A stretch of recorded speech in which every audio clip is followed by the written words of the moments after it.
Сайн байцгаана уу? Өнөөдрийнхөө бичлэгээр уулзч байгаадаа баяртай. За миний бүтээлүүд бэлэн болсон. За тэгээд сайхан бүтлгүй бүтээлүүд маань гарч ирсэн.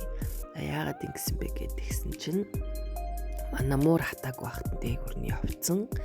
За тэгээ бусд нь бол ийм хөөрхөн болсон. За тэгээд энэ шараар исэн бүтээлийн маань доотлон салаад унтсан. Тэгээ нэг хатааг багтан авцсан юм шиг байна. Тэгээд байхгүй болсон. За энэ маань болохоор бүтээлээ нөө хивнээс нь салгаж агаад ингээ салгах. За ингээ яг бас цутгалтын явцад хийтэй сайн юу ахгүй юм тохиолдлууд гарсан. Энэ бол гоё болсон.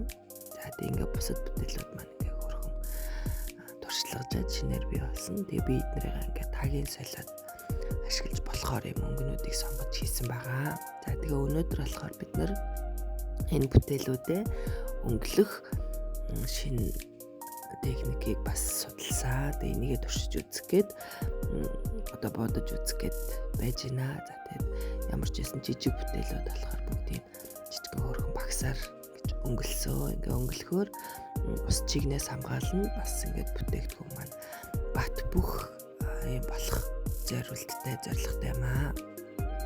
Тэгээ бүгдийг сайхан будаад багстаад бэлэн болгоно.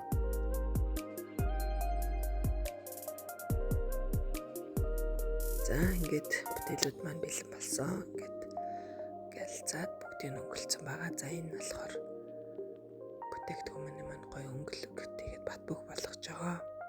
За тэгээд бүтээлүүд маань ингээд хатсны дараа бэлэн болсон. За тэгээд дараагийн бичлэгээрээ иргэн уулзцгаая. Баяртай.